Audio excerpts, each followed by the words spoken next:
The Handmaid's Tale began as a 1985 novel read by generations. It's since been turned into a film and an opera, and then, beginning in 2017, a hit series on Hulu, one now coming to an end. Senior arts correspondent Jeffrey Brown has a look for our arts and culture series, Canvas. For years, we've been afraid of them.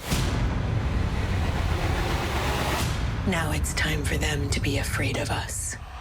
It's time for a reckoning in Gilead, the fictional near-future theocratic dictatorship the U.S. has become in the hit Hulu series The Handmaid's Tale, now beginning its 6th and final season. Our audience has been very loyal and patient, and, revolutions take time.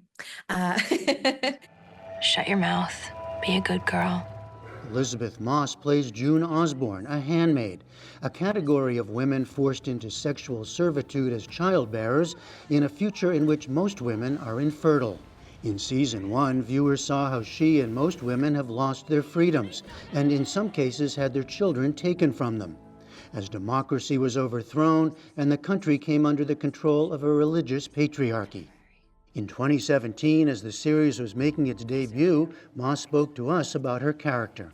The heroine of the book is an anti-heroine, that she's a human, that she's a wife, a mom, is a normal person, and then is sort of picked up, taken, and dropped into this scenario and has to figure out how to survive.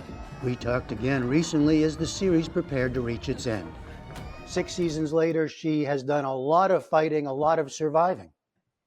A lot of surviving. And I think in the interim 6 years, I do think that she has become more of a hero, which is really interesting to hear that quote and hear, where I was coming from and what I was thinking at that time. And I was absolutely right.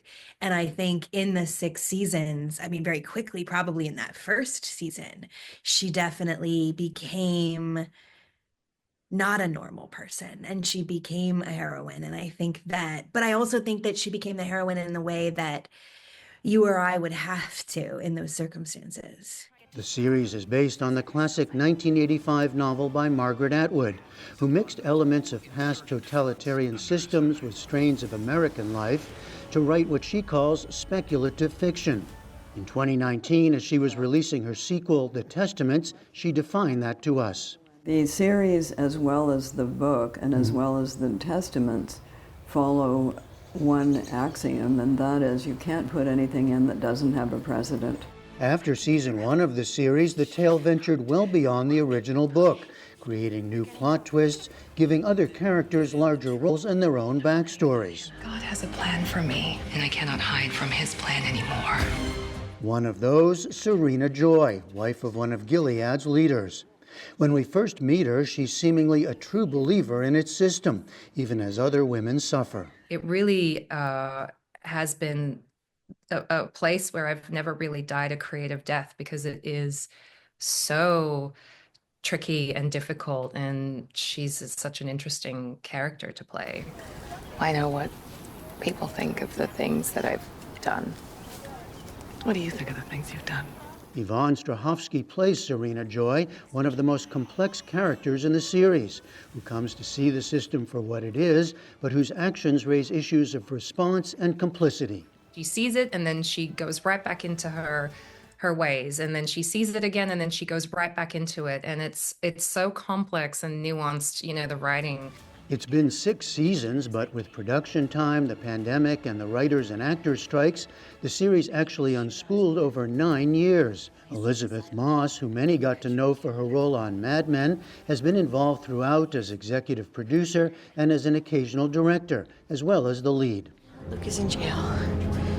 He was arrested for defending me. The man who ran me over died. Is it hard to sustain a series over so long a period?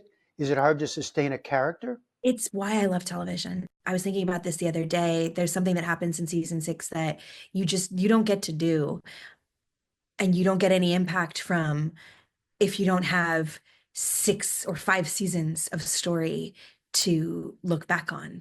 And it takes 9 years to get there. And I love that. The final season, like the first, is airing at the start of a new Trump administration.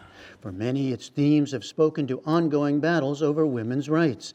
And the handmaids themselves have become cultural figures beyond the screen. I find it incredibly just fascinating how aligned our show has been to the political climate and what we're living through, especially in the States.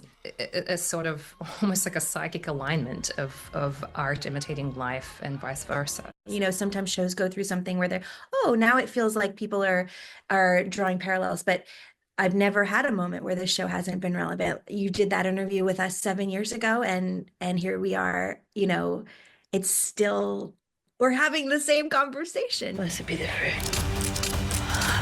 Let the revolution begin. No spoiler alerts here, but the trailer for season 6 does tell us that an uprising is at hand. Some relief in Gilead and for faithful viewers. Rebellion. A lot of people are living through dark times right now and all over the world. And we really wanted to provide something that was maybe a bit of, just lightness and hope and positivity.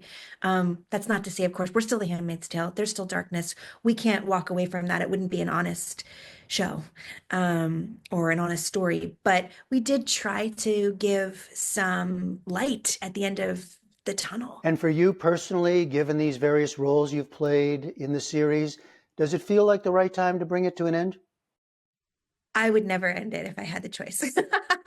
I'd keep going. Another 10 years would be totally fine with me. Rise up and fight. That won't happen, but the creator of The Handmaid's Tale, Bruce Miller, is now working on its sequel, The Testaments. For the PBS News Hour, I'm Jeffrey Brown.